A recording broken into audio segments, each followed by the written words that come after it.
bagi kita semua.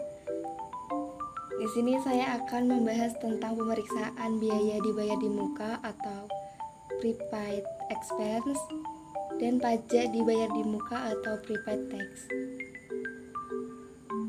Sebelum itu, perkenalkan, nama saya Friska Damayanti dengan NIM 0201121092 dari program studi akuntansi kelas 3C dengan mata kuliah auditing atau pengauditan. Jadi di sini ada 3 pembahasan. Yang pertama, sifat dan contoh biaya dibayar di muka dan pajak dibayar di muka. Yang kedua, tujuan pemeriksaan atau audit objektif biaya dan pajak dibayar di muka. Yang ketiga, prosedur pemeriksaan biaya dan pajak dibayar di muka yang disarankan. Oke, kita langsung saja ke pembahasan yang pertama, yaitu sifat dan contoh biaya dibayar di muka dan pajak dibayar di muka. Untuk keduanya ini mempunyai manfaat kurang atau sama dengan 1 tahun, sehingga dikelompokkan sebagai aset lancar atau current asset. Biaya dibayar di muka ini sebagai biaya yang telah terjadi yang akan digunakan untuk aktivitas perusahaan yang akan datang. Contoh perkiraan yang biasa digolongkan sebagai biaya dibayar di muka. Yang pertama ada premi asuransi atau prepaid insurance. Yang kedua, sewa dibayar di muka untuk masa 1 tahun yang akan datang atau prepaid rent. Dan yang terakhir ini ada biaya lain-lain dibayar di muka atau prepaid others. Untuk contohnya ini ada biaya iklan di radio, televisi berdasarkan kontrak, barang-barang untuk promosi, atau hadiah berupa gantungan kunci dan payung. Untuk selanjutnya, pajak dibayar di muka. Ini merupakan pajak yang dibayar oleh perusahaan setiap bulan atau dipungut oleh pihak ketiga dan akan diperhitungkan sebagai kredit pajak di akhir tahun untuk pajak penghasilan atau di akhir bulan untuk PPN. Adapun contoh dari pajak dibayar di muka, yang pertama PPh pasal 22, ini untuk import barang. Yang kedua PPh 23 untuk bunga, dividen, royalti, manajemen fee. Dan yang ketiga PPh 25 setoran masa pajak penghasilan. Dan yang terakhir ada PPN masukan atau ini dipungut oleh pengusaha kena pajak pada waktu perusahaan membeli barang atau jasa kena pajak. Nah, untuk pembahasan yang kedua, yaitu tujuan pemeriksaan atau audit objektif biaya dan pajak dibayar di muka. Untuk tujuan yang pertama, yaitu untuk memeriksa apakah terdapat internal control yang cukup baik atas biaya dan pajak dibayar di muka. Jika akuntan publik dapat meyakinkan dirinya bahwa internal control atas biaya dan pajak dibayar di muka berjalan efektif, maka luasnya pemeriksaan dalam melakukan substantif test dapat dipersempit. Untuk tujuan yang kedua, untuk memeriksa apakah biaya yang mempunyai kegunaan untuk tahun berikutnya sudah dicatat sebagai biaya dibayar di muka. Nah, maksudnya ini, auditor harus memeriksa apakah bagian yang belum expired atau mempunyai kegunaan untuk periode yang akan datang tidak dibebankan sebagai biaya, tetapi dicatat sebagai biaya dibayar di muka. Untuk tujuan yang ketiga, untuk memeriksa apakah biaya dibayar di muka yang mempunyai kegunaan untuk tahun berjalan telah dibebankan atau dicatat sebagai biaya tahun berjalan. Untuk ini, auditor harus memeriksa apakah bagian yang expired atau masa manfaatnya sudah berlalu sudah dibebankan sebagai biaya tahun berjalan. Dan tujuan yang terakhir yaitu untuk memeriksa apakah pajak dibayar di muka didukung oleh bukti setoran atau pemungutan pajak yang sah dan lengkap sehingga bisa diperhitungkan sebagai kredit pajak di akhir periode. Dan tujuan yang terakhir untuk memeriksa apakah penyajian biaya dan pajak dibayar di muka dalam laporan keuangan sudah sesuai dengan standar akuntansi keuangan di Indonesia atau SAK, ETAP, dan IFRS. Nah, biasanya biaya dibayar di muka ini mempunyai masa manfaat kurang dari atau sama dengan 1 tahun disajikan sebagai aset lancar, sedangkan masa manfaatnya lebih dari 1 tahun disajikan sebagai aset tak lancar. Sedangkan pajak dibayar di muka bisa disajikan sebagai aset lancar atau di offset dengan utang pajak yang sejenis, atau pajak penghasilan badan atau pajak pertambahan nilai. Pembahasan yang ketiga yaitu prosedur pemeriksaan biaya dan pajak dibayar di muka yang disarankan. Prosedur pemeriksaan dibagi atas prosedur compliance test dan prosedur substantif test.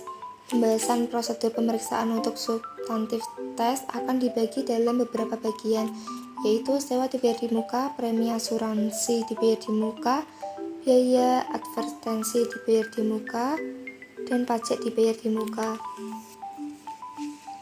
Dalam praktiknya, prosedur pemeriksaan yang dibahas di sini harus disesuaikan dengan kondisi perusahaan yang diaudit. Untuk prosedur pemeriksaan compliance test, yang pertama, pelajari dan evaluasi internal control atas biaya dan pajak dibayar di muka. Dalam internal control, questionnaires atas pengeluaran kas dan setara kas. Kemudian lakukan tes transaksi compliance test atas biaya dan pajak dibayar di muka yang digunakan sebagai sampel biasanya adalah bukti pengeluaran kas dan BEM dan sampel untuk dipilih secara random. Yang kedua, tarik kesimpulan mengenai internal control atas biaya dan pajak dibayar di muka. Jika dari tes transaksi auditor tidak menemukan sesuatu kesalahan, maka auditor bisa menyimpulkan bahwa internal control atas biaya dan pajak dibayar di muka berjalan efektif. Karena itu, substantif tes atas perkiraan biaya dan pajak dibayar di muka bisa dipersempit. Selanjutnya, prosedur pemeriksaan substantif prepaid rent atau sewa dibayar di muka.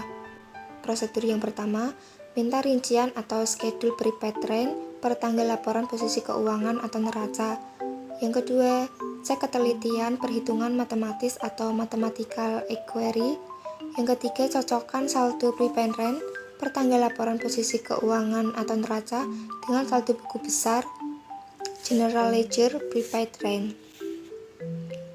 Setelah itu, cocokkan saldo awal prepaid rent dengan kertas kerja pemeriksaan tahun lalu.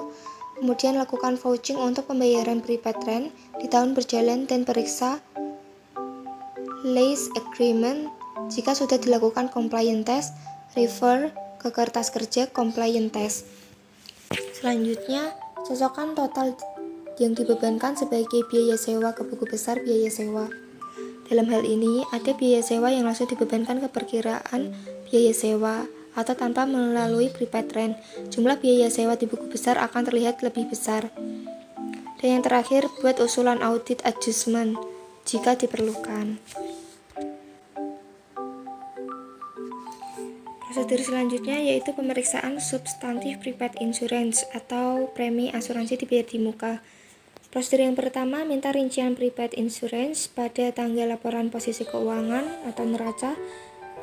Selanjutnya, cek mathematical equity, kemudian cocokkan saldo prepaid insurance per tanggal laporan posisi keuangan dengan saldo buku besar prepaid insurance.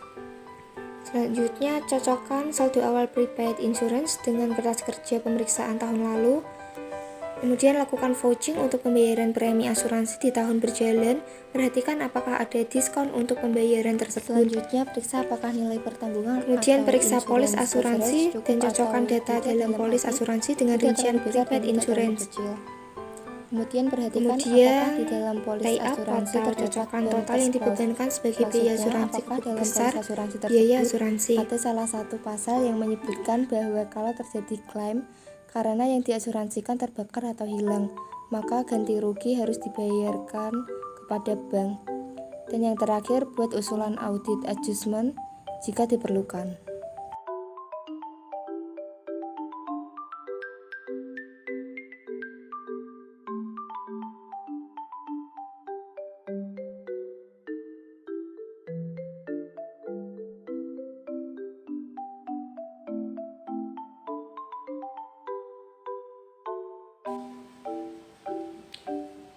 Selanjutnya yaitu prosedur pemeriksaan substantif prepaid advertising.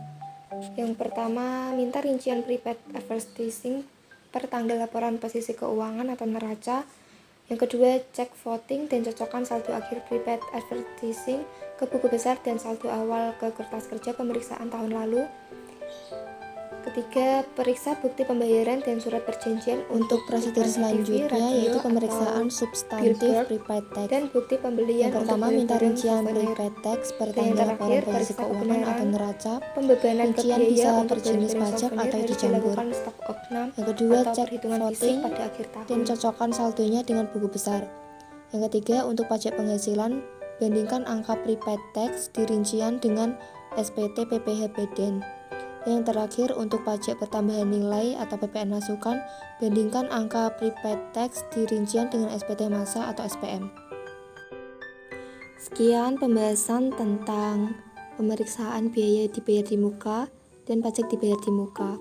Apabila terdapat salah kata atau kekurangan dalam PPT, kurang lebihnya mohon maaf.